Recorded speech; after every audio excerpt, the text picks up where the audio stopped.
Hello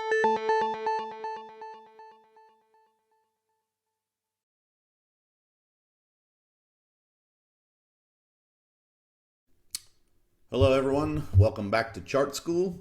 This is Andy Moss. I'm a chartered market technician and pro trader, and this is the next video in the Chart School series from tradingadventures.com.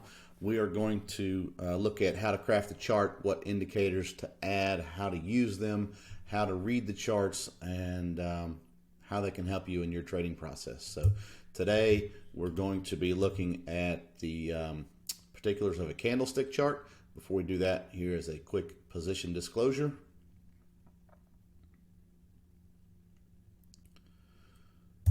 And now we'll get into it. As I said, we're going to be looking at the basics of candlestick charting. This is the type of chart that I use most. It's very common. I think this is very widely used by many traders, investors, and technical analysts, hobby chartists, and everyone. So you've seen them before. If you've ever read my website, then you've definitely seen them before. But and a lot of other places have them as well. But you may not understand the basic construction of candles, why they're called candles, how they're formulated, and which will help you know more about how better to use them. So let's get into it.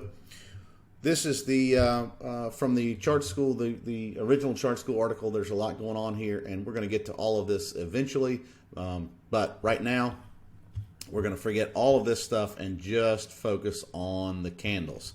So looking at basic candlestick construction, there are four major components that tell us how a candle is going to look. That's the open, the high, the low, and the close. And you can see when the price opens here, and it makes a low and a high and it closes up here, then we get a green candle with a large real body, and this area here, these are called the shadows. The opposite is true when the close is beneath the opening price. So in this instance, it opened, it made a high, a low, and closed here, so we get a red candle in that instance. These can be all different shapes and sizes depending on the price range for the session, and of course these can be used on any time frame as well. So looking at some of the different potential candle shapes, you can see that they're going to come in all different sizes and shapes, and with one quick glance you can know what happened for that session. Let's assume for now that these are daily candles, and you can see that this was a wide-ranging candle. This day was a little shorter. There wasn't much action on this day, as indicated by the high and the low, and the open and close are much more narrow. On a day like this, price opened, went way up, and then came back down to close near the open. On this day, the opposite is true. Price opened and went way down before rallying to close higher than the open. And so just a quick glance at any of these, you can see what price action did in that time frame. These are all the same shapes, as obviously, but the difference here is that the price closed beneath the open. So just wanted to illustrate that you can have the same shape of candle with a different color, and you know on this day prices went up. On this day prices went down. Some days you don't have any shadows. Some days the price action in one direction is so dominant that there's little deviation. From the opening price to the closing price is just basically one direction all day long, or the other direction if the sellers are in control. Some days there's not much at all that happens, or some candles. So in this instance, and this is called a doji, we don't want to get too wrapped up in the terminology, and really want you to get a feel for how and why the candles are drawn and how they're formulated. So over here, the Maribozu, fancy name, don't worry about that. We just want to know, what is this telling us about the price action? And here, the open and the close were very close, or perhaps even identical. There could have been a daily range here, as indicated by the shadows. And by the way, sometimes these doji candles can have a very long upper shadow and a very short lower shadow. Sometimes they'll have a long upper shadow and no lower shadow. That's called a gravestone doji. The opposite of that would be called a dragonfly doji. Again, we're not going into terminology. Just want you to be able to look at these candles and know in an instant what prices did for that session. So quick review. You can see how they're formulated. Let's look at some examples of using these on multiple time frames and some real world instances of how and when these candles show up. Going back to the one here with a long upper shadow, again, just like we saw on the previous slide, we opened here, we put in a low, we put in a high, and we closed here. We can see that there's a wide range, but the closing and opening prices were very close to the same level. And if this is a daily candle, then let's go into an intraday candle. We're going to use a 2-minute candle in this instance and look at how this price action actually played out through that session. This is from the article on the website again, so this might be, you may have seen this before, but the idea is here's the real body of the candle. Here's the upper shadow, and here's the lower shadow. Real body, upper shadow, lower shadow. So what happened, 9:30 a.m. The market opens, and this is SPY on a 2-minute chart again. Price opens and drifts lower where it put in the low for the session down at this level. At this point, for whatever reason, prices started rallying. They go back up past the open. They go on beyond that and put in a high up here 3 or 4 points above where the buyers get exhausted, or they take the rest of the day off or whatever, and selling kicks back in and drives prices lower again. They went back below the opening price of the day, did not put in a new low, and then kind of chopped around for the rest of the afternoon and closed at 4 p.m. right here. So this chart is obviously made up of many different candles, and we can see some of these same shapes playing out over and over again throughout the course of the day. But if we go back to the daily candle,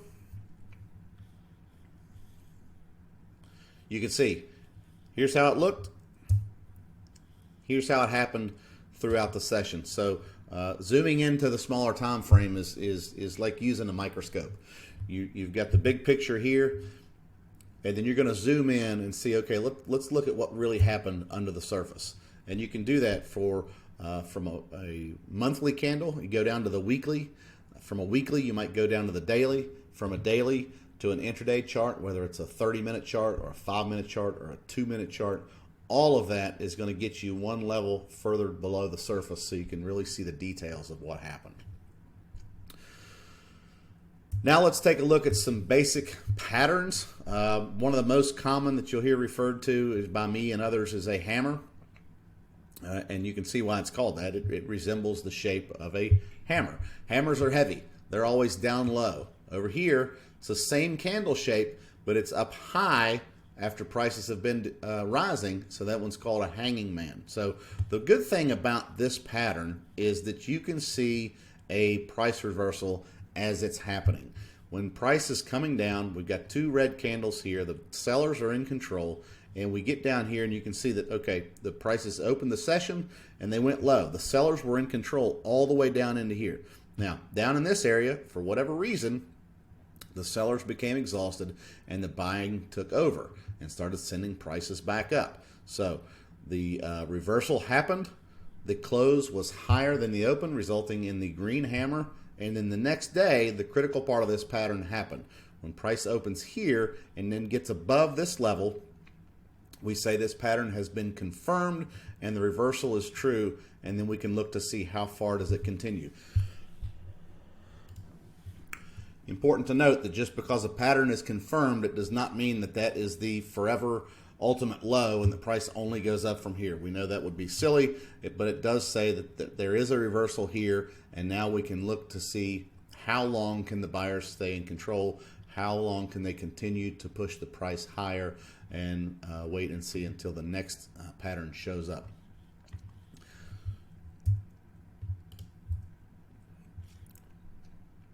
Over here we've got an inverted hammer. Again, it's the same shape, just flipped upside down. Hammers are heavy, they hang down low. It's not quite as potent as the regular hammer pattern in my opinion, but there is evidence of a reversal happening here, and you can see that again with the confirmation the next day. The opposite of the hammer pattern is the evening star. So you can see, again, Same shape, just inverted, and the same sequence plays out in reverse. Prices are rising, they keep going up, the buyers are in control for whatever reason. Up in this area, they become exhausted, or the sellers get energized, and the selling overtakes the buying and starts pushing prices lower again. Similar instance with what we call a morning star. This is just a smaller candle in the middle of a sequence of larger candles, again indicating the reversal potential there. Once again, you can see that the confirmation comes in when price is above this closing high. And another stipulation here, we'll look at this on the shooting star, is notice the gap. Price is coming up, up, up. This day, it gaps up and opens. Remember, this is a red candle, so we know the open was above the close. So the price gapped way up here at the open and then came down and closed, leaving some space in here with no price action. And then next day, it gapped lower, and to tell us that the reversal is confirmed and that the sellers are in control and they're going to push price back down. These are what are called engulfing patterns. Over here, a bullish engulfing pattern is when a candle with a large green body completely negates the previous smaller candle of the day. So we've got a red candle here showing the sellers taking the price down. And then the reason we say this is it engulfs this whole action. The highs and lows are further apart than the previous day's highs and lows. The open and close is wider range than the previous day's open and close. And again, just an indication that the dynamic is shifting. Sellers were in control. Something happened. The buyers are now stepping in and looking to take prices higher. Of course, the opposite is true when you see a bearish engulfing candle, same pattern in reverse. So now let's go over to a real world chart and look at some of this stuff in as it happens. This is a daily chart of the SPY. You've seen it on my website and in my articles several times now. This is an up-to-date chart taken on January the 12th. And starting over here at the left side of the page, here's a pattern we just saw. This is an inverted hammer. Price is descending. It comes down. The next day, it is confirmed as the action takes it back above the previous day's high of the real body there, and we can see this price reversal playing out in real time. While we're at it, it's worth noting a couple of good examples of a gap. So right here, you can see the closing price at this day, and the next day, the open was much higher, leaving this area. And here, we'll talk more about gaps in a future video, but that is the term used for this open space. Here we can see a bit of a doji candle. This would be called a spinning top, as would this, That's when the open and close are very close together and the high and low range are about equal distance from that middle point. So it resembles a spinning top.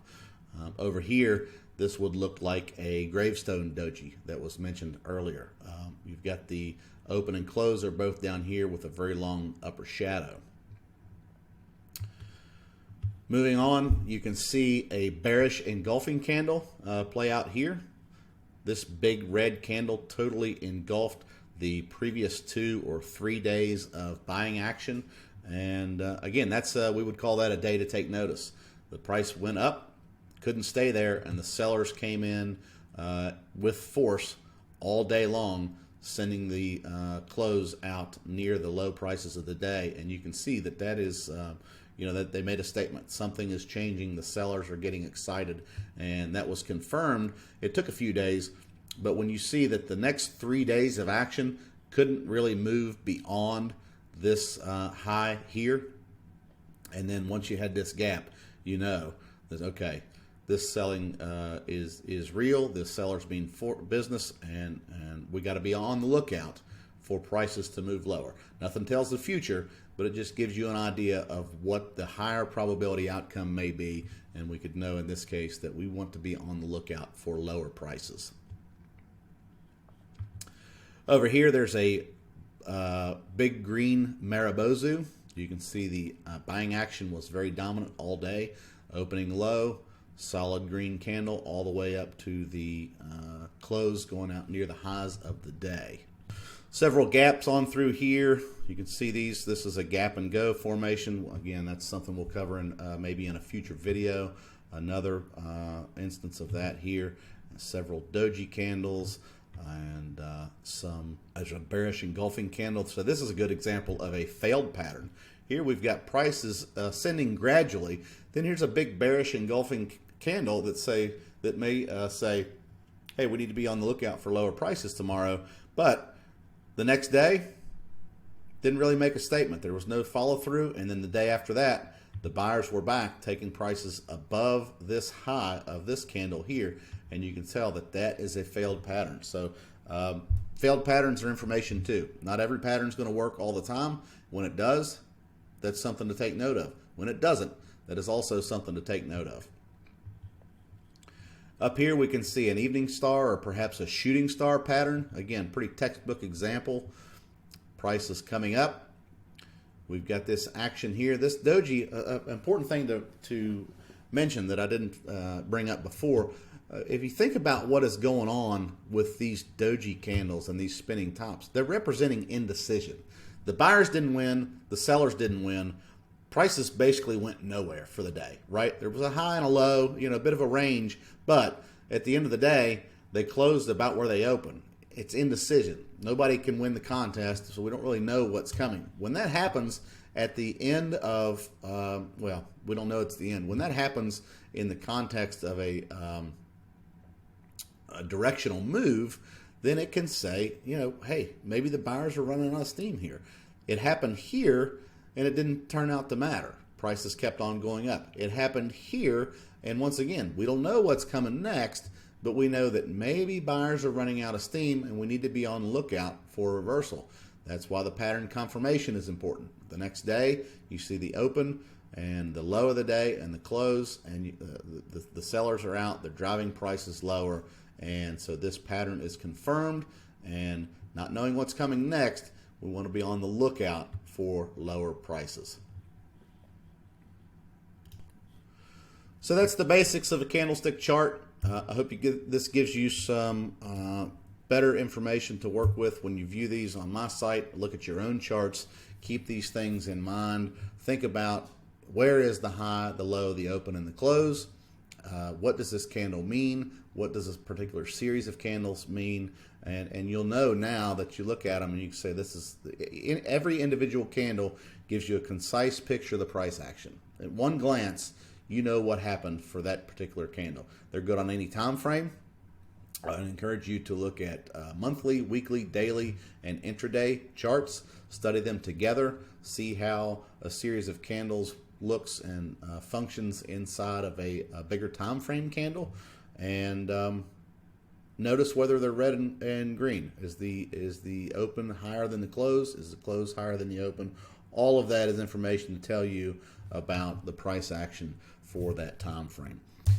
Some additional resources, always tradingadventures.com. Take a look at my website where I've got more chart school articles coming. You can review these as needed, and we will dig into the rest of the indicators, patterns, other tools to use in future articles and videos. So take a look at that. Subscribe while you're there. Make sure you get these delivered to your email box. You can share them with friends and family, and don't miss anything by getting that delivered twice a week.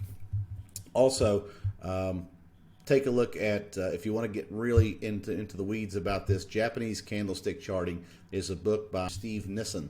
This is the gold standard of candlestick knowledge and research. He wrote the book about candlestick charts, and that was required reading material for the CMT program when I was going through my studies to get my designation. And everything you want to know and more about a candlestick chart can be found in that book. And while you're here, make sure you hit subscribe on this YouTube page, and we will have more articles coming very soon. Thank you for viewing. I hope you found this helpful, and we will be back.